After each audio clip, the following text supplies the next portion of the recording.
From Rome, there came now another addition to the sun-worshipping apostasy. The first Christians, being mostly Jews, continued to celebrate the Passover in remembrance of the death of Christ, the true Passover. And this was continued among those who from among the Gentiles had turned to Christ. Accordingly, the celebration was always on the Passover day, the 14th day of the first month. Rome, however, and from her all the West, adopted the day of the sun as the day of this celebration. The Present Truth Articles, January 16, 1896, by Alonzo T. Jones. Oke, kita akan lanjut bagian kedua daripada The Mount of Congregation. Dan bagian ini adalah The Mark of the Beast. Wahyu 13 ayat 16 dikatakan, dia menyebabkan semua untuk menerima tanda di tangan kanan atau di dahi mereka. Sehingga nggak ada yang bisa beli atau jual, kecuali dia memiliki tanda ini, nama binatang atau bilangan namanya. Tentu saja gereja Katolik klaim bahwa dialah yang merubah hari Sabat, hari ketujuh ke hari Minggu. Dan ini adalah tanda daripada kuasa gerejanya. Artinya, ini mereka mengaku sendiri bahwa mereka memiliki tanda. Dan tandanya ialah tanda bahwa mereka merubah apa yang sudah ditetapkan oleh Tuhan. Kita tahu bahwa hari Sabat itu adalah harinya Tuhan, dan karena Tuhan yang menciptakan segala-galanya dengan kuasanya, dan hari Sabat itu adalah Tuhan punya. Dan karena itu Tuhan punya, artinya Tuhanlah dia punya author. Dan hari Minggu itu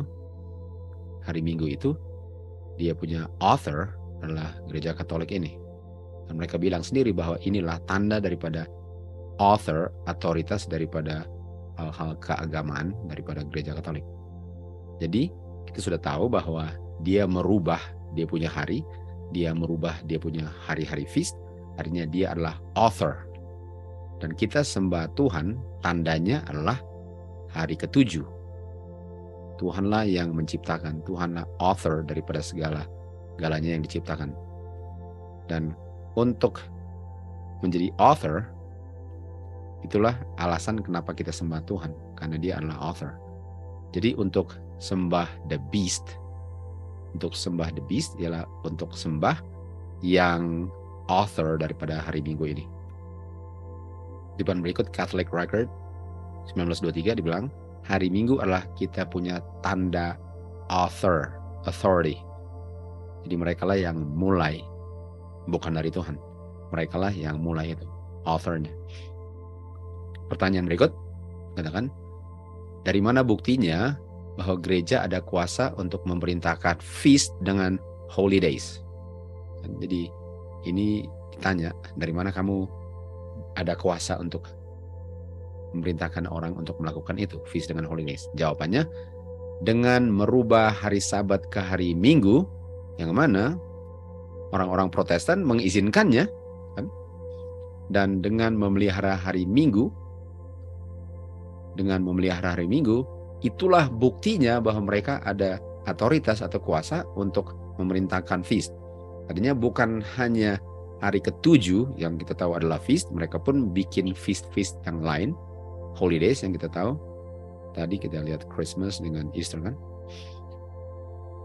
Bukti daripada mereka bisa perintahkan orang untuk pelihara feast dengan holidays ialah orang-orang setuju atau menurut mereka punya perintah untuk mana mereka merubah hari Sabat ketujuh ke hari Minggu. Jadi untuk merubah hari Sabat hari ketujuh ke hari Minggu, itulah kuasanya karena gereja Protestan menurut dan mengikutinya.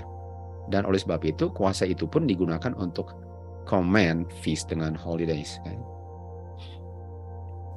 Jadi di sini katakan bahwa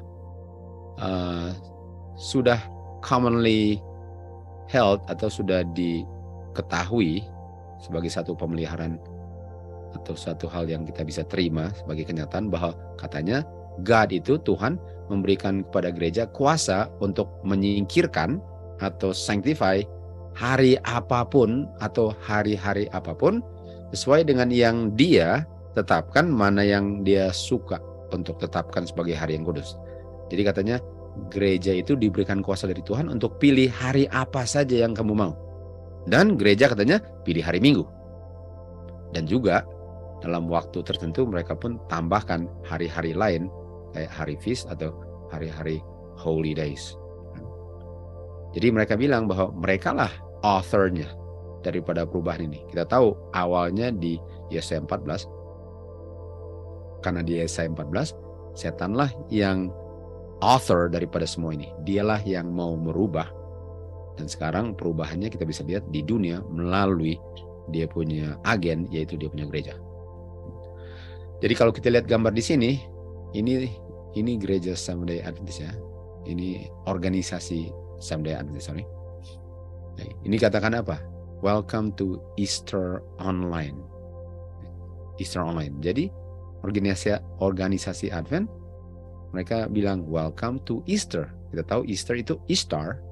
Dan Ishtar adalah Semiramis kan. Itu adalah salah satu daripada yang mereka punya Trinitas. Makanya organisasi Advent menganut doktrin Trinitas juga. Kalau mereka nampaknya menyelenggarakan atau menjalankan Easter. Dan di sebelah sini Northwest Adventist Saint Mary's Parade Float shows real Christmas spirit. Jadi ini Seventh-day Adventist kan sedang mau pamer mereka punya Christmas spirit. Dan kita tahu Easter dengan Christmas itu 100% kafir. Dan dikatakan tadi, dengan mereka terima hari-hari yang bukan harinya Tuhan, appointed time-nya yang bukan Tuhan punya, dengan mereka terima itu, mereka terima gereja Katolik atau Paus menjadi mereka punya author. Dan author itu patut disembah. Author itu lah yang disembah. Kan dikatakan kan di Wahyu 14 ayat 7, worship God that made. Sembah Tuhan yang menciptakan. Nah, kalau yang menciptakan itu author. Dialah yang mulai itu. Dan hari Minggu itu authornya adalah gereja Katolik. Dan dia itu adalah tanda otoritasnya. Dan kalau saya mengikuti dia punya hari-hari feast, saya menyetujui dia sebagai author dan menyingkirkan apa yang Tuhan telah tetapkan, sehingga secara tidak langsung saya sembah. Saya punya author. Karena organisasi Advent, Easter dengan Christmas diselenggarakan. Okay. Nah, kita sudah pernah belajar tentang tulisan A.V. Jones. Dikatakan di sini bahwa dari Roma sekarang ada tambahan apostasi daripada penyembahan matahari. Orang-orang Kristen yang pada umumnya orang Yahudi tetap merayakan Passover untuk menjadi satu peringatan terhadap kematian Kristus, yaitu the true Passover. Dan ini mereka lakukan terus dari antara orang Gentiles yang menjadi orang Kristen mengikut Kristus. Artinya orang-orang Yahudi yang terima Kristus dan orang Gentiles yang terima Kristus tetap merayakan Passover atau merayakan feast. Karena Passover adalah perayaan pertama kan. Dan sesuai dengan celebration pada hari Passover itu diselenggarakannya hari ke-14 bulan pertama.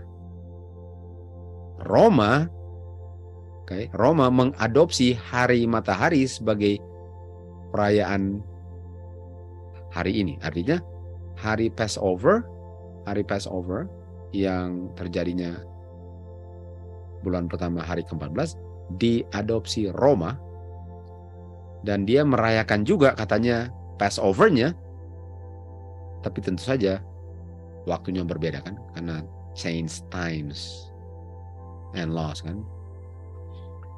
Jadi karena kita tahu bahwa setiap tahun kalau diselenggarakannya persis bulan pertama hari ke-14, dan kalau tahun pertama jatuhnya pada hari ke-6 Passover kan, tentu saja tahun depan jatuhnya nggak hari ke-6 lagi.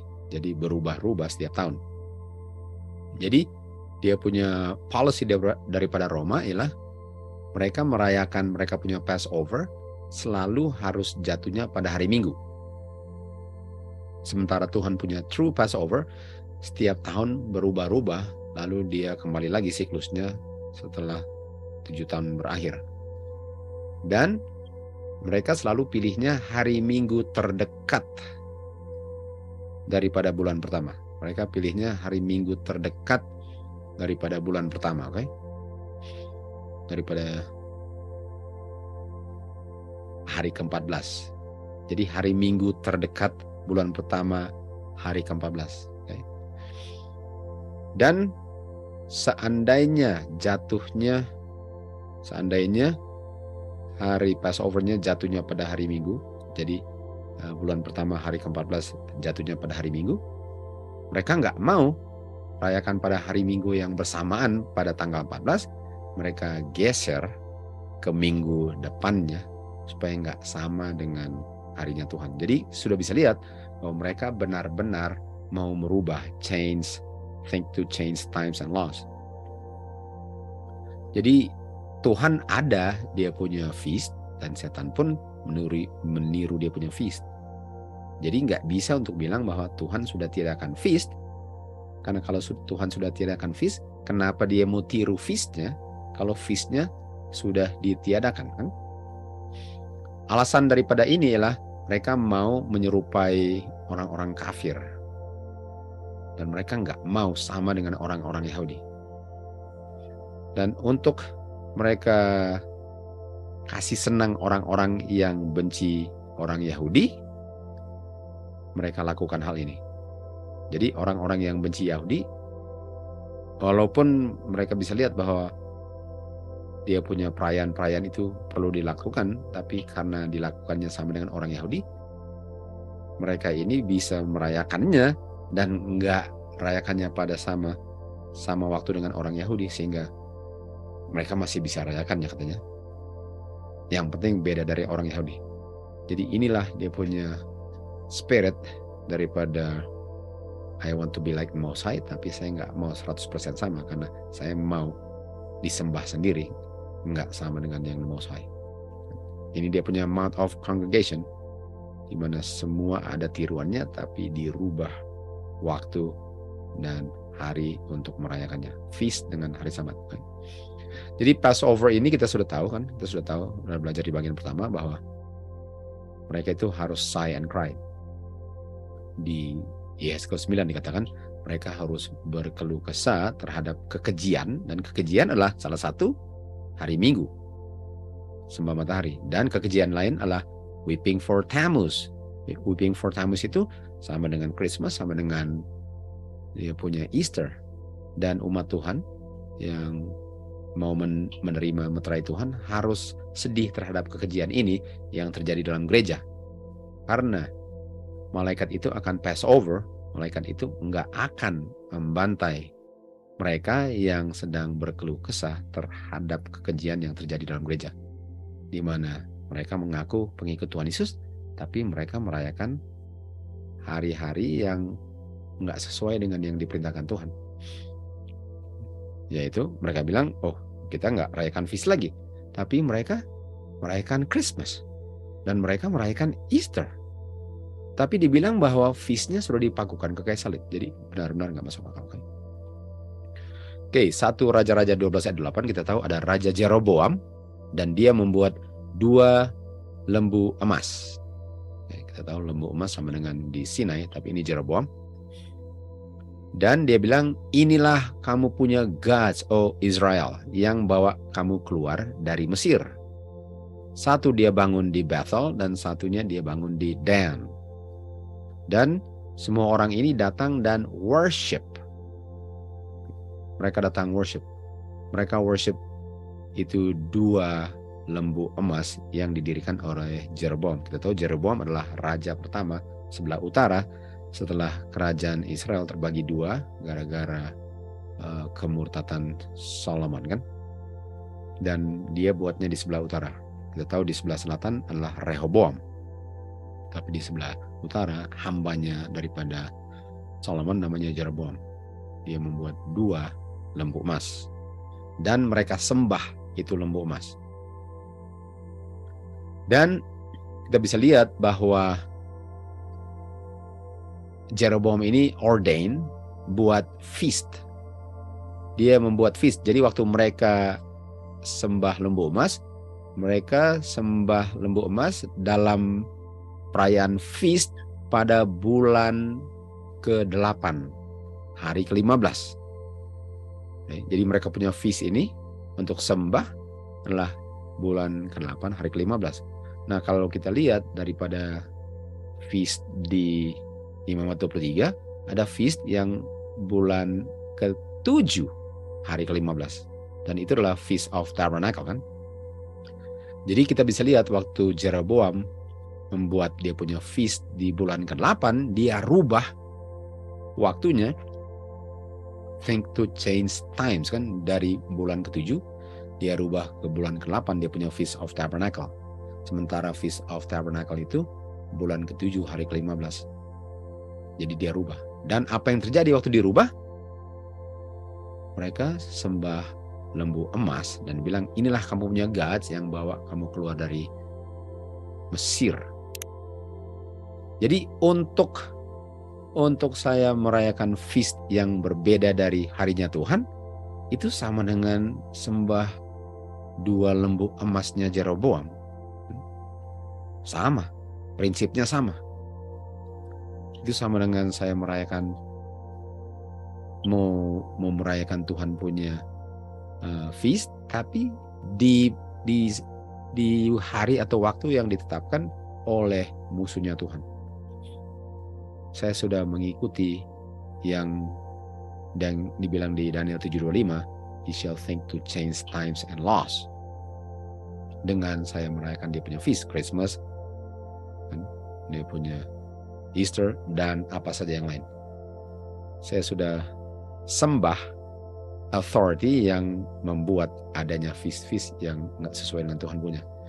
Dan Musa pun waktu dia turun dari Sinai, kita lihat mereka bilang apa? Make us gods. Dan mereka ambil dia punya emas. Harun membuat dari emas lembu emas juga kan? Dan dibilang apa? Ini kamu punya God yang bawa kamu keluar dari Mesir. Sama. Bedanya di Mesir cuma ada 1 lembu emas. Dan keesokan harinya Harun bilang mereka rayakan apa? Feast. Jadi kalau saya bilang Tuhan nggak ada feast, tapi saya rayakan feastnya orang kafir ini, saya sama dengan orang-orang Israel di bawah Bukit Sinai yang sembah lembu emas. Ini namanya abomination, otomatis. Dan otomatis saya akan sembah hari Minggu juga, atau saya akan terima hari Minggu sebagai tanda. Kenapa? Karena kalau saya sudah terima hari-hari feast yang dirayakan orang kafir ini, otomatis hari Sabat saya tolak juga. Walaupun saya masih berbakti hari Sabat, tapi itu namanya nominal Adventist. Makanya di early writings dibicarakan tentang nominal Adventist yang marah dengan melihat kebenaran daripada law of Moses, statutes and judgment, yaitu Sabbath more fully. Nah, ini feast kan? Lalu di ayat 6 dikatakan mereka bangun pagi hari dan mempersembahkan korban bakaran dan mempersembahkan korban damai, dan semua orang duduk untuk eat dengan drink. Wow, bukan main. Benar-benar ditiru sekali. Tuhan punya feast, tapi sebagaimana Jeroboam dirubah tanggalnya, dan ini mereka bikin ini di Bukit Sinai setelah diberikan 10 hukum. Jadi mereka benar-benar sudah menjadi contoh apa yang terjadi di akhir zaman. Kalau saya tolak Tuhan punya feast, saya otomatis akan terima setan punya feast. Di Jeremia 7:4 dikatakan, jangan kamu percaya perkataan-perkataan yang bohong, yang bilang ini adalah kabar Tuhan, inilah kabar Tuhan. Kabar Tuhan adalah ini. Jangan percaya itu. Kita tahu kabar Tuhan itu apa? Kabar Tuhan. Kabar Tuhan adalah manusia, bukan gedung. Bukan organisasi, bukan apa? Tubuh manusia. adalah kabar Tuhan. Lalu di Yeremia 7 ayat 18 setelah dibilang jangan kamu percaya itu, dibilang apa? Anak-anak atau mereka akan mengumpulkan kayu dan dibakar api, dan wanita akan membuat roti dan membuat roti untuk ratu surga dan menuangkan persembahan minum untuk other gods, sehingga mereka ini membuat murka Tuhan. Nah, kalau kita lihat Queens of Heaven di Yeremia 44 ayat 17 dibicarakan tentang bakar incense kepada Queen of Heaven, kan? Nah, siapa Queen of Heaven? Ini di sini katakan siapa? Mary. Mary adalah Queen of Heaven. Tentu saja Mary itu untuk bisa dipikir bahwa ini Kristen ya, karena ada Mary-nya. Tapi sebenarnya Mary adalah Semiramis atau Ishtar. Mary adalah nama yang untuk bisa diadopsi oleh orang Kristen, tapi sebenarnya adalah Ishtar. Ini Statue of Liberty. Ini gambar kalau nggak salah ini Paramount atau apa ya. Tapi ini adalah Queen of Heaven adalah Ishtar. Yang dibilang adalah Mary. Jadi kalau saya pelihara Christmas, itu Mary itu sebenarnya Semiramis. Itu Mary itu sebenarnya Semiramis, bicara tentang Semiramis. Dan kalau saya rayakan dia punya Easter juga, Easter itu bicara tentang Tammuz. Dan Tammuz itu counternya dari Tuhan Yesus. Kan counternya Tuhan Yesus. Inilah abomination.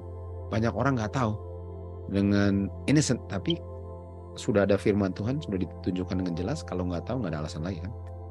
Inilah abomination yang terjadi. Dan jangan lupa umat Tuhan yang sigh and cry, berkeluh kesah terhadap kekejian yang terjadi dalam gereja lah yang akan dilewati malaikat Passover, karena mereka menerima karakter Bapa di dahi mereka kan. Nggak akan dibinasakan oleh malaikat di Yeskel 9. Sama dengan di Mesir, malaikat lewat orang-orang yang di atas pintunya dicat darah. Darah domba melambangkan kehidupan Kristus. Sementara yang tidak ada itu dibinasakan oleh malaikat yang tidak pass over mereka punya rumah. Di Yeremia 44 ayat 18 dikatakan, mereka burn incense to the Queen of Heaven dan offer drink offering. Jadi banyak kan sini. Ayat 19, mereka burn incense to the Queen of Heaven. Ini Ishtar, ini Semiramis. Dan itu adalah Christmas. Dan sama dengan apa juga? Easter. Semua itu. Ini sama dengan burn incense to the Queen of Heaven. Bakar kemenyan kepada Ratu Surga. Dan di Yeremia 44:25 juga katakan.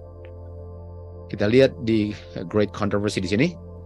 Sedikit demi sedikit, dengan tidak dideteksi, lama-lama tambah terbuka, dan akhirnya menguasai pikiran manusia. Misteri daripada kejahatan ini sedang bekerja. Kebiasaan-kebiasaan kekafiran masuk ke dalam gereja Kristen. Jadi custom kebiasaan daripada kekafiran apa? Christmas dan Easter. Paling kurang lah itu dua topik yang kita sedang bahas, walaupun banyak yang lain juga kan. Seperti kubur, dia punya roti perjamuan, dan semua itulah pokoknya. Roh kompromi dan conformity atau menyesuaikan diri selama ada penganiayaan sangat tidak berlaku dalam gereja di bawah kekafiran. Tetapi di saat penganiayaan sudah berhenti, kekristenan sekarang masuk ke istana-istana raja, dan disingkirkanlah kesederhanaan Kristus dan murid-muridnya, dan digantikan dengan kesombongan imam-imam dan pemimpin-pemimpin orang kafir. Jadi kebiasaan-kebiasaan kekafiran ini waktu dia masuk ke dalam gereja, contohnya Christmas dengan Easter dan semua itu, di saat masuk, sekarang Kristennya hilang. Tapi pengakuan Kristennya masih ada. Makanya dia bilang, the nominal conversion of Constantine. Artinya waktu Konstantin masuk ke dalam gereja itu adalah nominal. Jadi bagaimana untuk bisa menjadi nominal? Caranya nominal ya pengakuannya, tapi kenyataannya saya sedang menjalankan pengertian-pengertian dan doktrin dan kebiasaan kekafiran sementara saya mengaku umat Tuhan. Itu namanya nominal. Makanya Roh Nubuat bilang nominal Adventist ialah kamu mengaku Advent, tapi sebenarnya yang kamu lakukan itu kebiasaan-kebiasaan orang kafir. Dan ini terjadinya di zaman Konstantin. Dan ini semua masuk ke dalam gereja. Paganism, kekafiran, kan, yang sudah mau hilang dengan digantikan dengan kepausan, malahan sekarang dalam bentuk kepausan lah dia menjadi penakluk Kristen. Dia punya roh menguasai gereja, doktrinnya, dan dia punya ceremonis. Ini dia punya feast semua itu kan masuk ke dalam gereja. Dan mereka semua mengaku sebagai pengikut Kristus. Kompromi ini antara kekafiran dan kekristenan menghasilkan terbentuknya kepausan, the man of sin. Artinya, dengan gereja yang mengaku pelihara hari ke-7 sudah mulai mengadopsi kebiasaan-kebiasaan custom, perayaan-perayaan kekafiran, itu kawin-mawin antara kekafiran dan kekristenan itu menghasilkan the man of sin. Jadi harus ada falling away dulu, harus ada kemurtatan, dan kemurtatan itu adalah kebiasaan-kebiasaan kekafiran masuk ke dalam gereja, lalu lahirnya apa? Man of sin, yang kita tahu adalah kepausan, atau di akhir zaman adalah the image of the beast. Dan ini dia, ini Queen of Heaven, ini punya Queen of Heaven ya. Dan hebatnya nih, kalau kita lihat di Wahyu 12 kan, kita tahu Wahyu 12 itu gereja yang murni kan, Jerusalem. Gereja yang murni yang diperangi oleh dragon. Sementara mereka punya simbol adalah Ishtar ini Mary. Lalu mereka juga berdiri di atas bulan. Dan tapi lihat bulannya, kalau kalian lihat bulannya, ada nggak kelihatan sabitnya? Nah ini kan bulannya ada sabit. Ini juga ada kan? Ini juga ada sabitnya, kelihatan sabitnya. Dan ini pun ada sabitnya, ya kan? Jadi ini bukan Wahyu 17 ini. Karena ada sabitnya. Kita akan lihat nanti apa sabitnya. Ada sabitnya sedikit kan. Ini ada sabitnya. Sementara wanita Wahyu 17 kan nggak kelihatan sabitnya. Nah apa itu sabitnya ya? Apa itu sabitnya nanti kita lihat. Ini kan. Lihat ini. Ada sabitnya. Matahari lalu bulan ada sabitnya. Oke. Jadi ini dia punya tanda ya. Matahari simbol daripada Nimrod. Okay. Lalu sabit daripada bulan simbol daripada Semiramis. Lalu segitiga ini adalah Tamus. Ini dia. Ini semua. Jadi ini dia adalah Semiramis, lalu yang mataharinya adalah Nimrod. Lalu dia punya segitiga, kan mereka selalu ada segitiganya. Segitiganya adalah dia punya Tamus, ini dia punya Trinitas. Kan? Ini dia punya Trinitas. Jadi ada sabitnya kan? Sabitnya adalah siapa? Semiramis, wanita. Lihat ini. Wanita Semiramis, lalu ada sabitnya. Ini kelihatan putih sabitnya, ini sabitnya. Jadi mereka tiru. Sampai Wahyu 17-nya gereja Yerusalem yang murni ditiru juga, tapi ada simbol mereka kalau kita mengerti. Kan? Dan di 2 Raja-Raja 23:5 dia singkirkan imam-imam idolaters ini kan? Dan mereka juga yang bakar kemenyan kepada Baal, kepada matahari, kepada bulan. Ini dia kan. Jadi sembah matahari, sembah bulan, dan sembah planet dan seluruh benda-benda di langit. Ini dia. Semuanya pakai benda-benda langit kan. Makanya orang jadi kalau lihat bulan dan semua itu orang takut sekali. Ini kafir. Padahal kafirlah yang tiru sebenarnya. Karena bulan itu Tuhan yang ciptakan untuk kebaikan manusia, untuk tanda dan untuk season dan semua itu kan. Digunakan sebagai kalender, tapi sekarang mereka gunakan untuk disembah. Dan dari sinilah mulainya. Ini penyembahan-penyembahan kekafiran kan. Ini dia. Lihat ini. Ishtar, ada dia punya sabit kan. Lalu lihat ini paus punya matahari, lalu di bawahnya ada apa? Ada sabit. Ini dia punya bulan, ada sabit. Matahari, ada sabitnya. Ini wanita ini juga, ada sabit matahari. Ini paus punya kan? Ada sabitnya matahari. Sabit matahari. Ini dia punya matahari. Kan? Disuruh makan kan? Itu dia. Semua simbol kekafiran. Dan kita tahu Tuhan feast kan? Makan roti dan minum sama, tapi ditiru. Jadi untuk tiadakan sama sekali Tuhan punya, tapi sedang melakukan dan mengadopsi mereka punya, kita sudah tahu siapa yang disembah. Makanya dia bilang, worship God.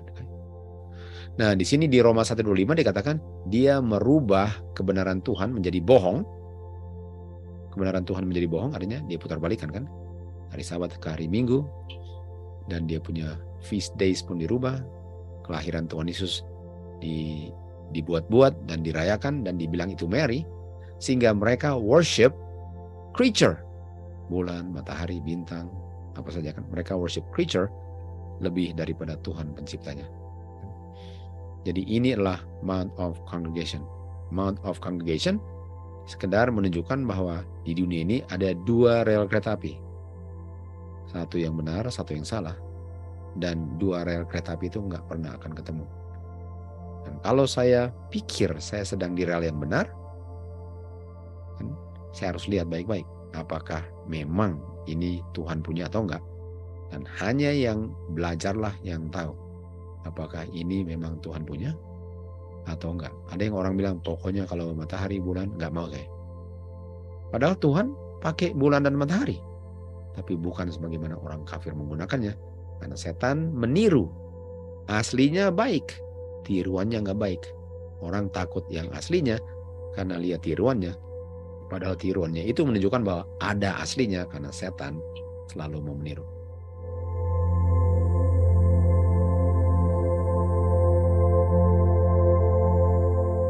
Christmas is coming, is the note that is sounded throughout our world, from east to west, and from north to south. With youth, those of mature age, and even the aged, it is a period of general rejoicing, of great gladness. But what is Christmas, that it should demand so much attention? This day has been made much of for centuries. It is accepted by the unbelieving world, and by the Christian world generally, as the day on which Christ was born. When the world at large celebrate the day, they show no honor to Christ. They refuse to acknowledge him as their Savior, to honor him by willing obedience to his service. They show preference to the day, but not to the one for whom the day is celebrated, Jesus Christ. The 25th of December is supposed to be the day of the birth of Jesus Christ, and its observance has become customary and popular. But yet there is no certainty that we are keeping the veritable day of our Savior's birth. History gives us no certain assurance of this. The Bible does not give us the precise time. Had the Lord deemed this knowledge essential to our salvation, he would have spoken through his prophets and apostles, that we might know all about the matter. But the silence of the scriptures upon this point evidences to us that it is hidden for the wisest purposes. Review and Herald, December 9, 1884.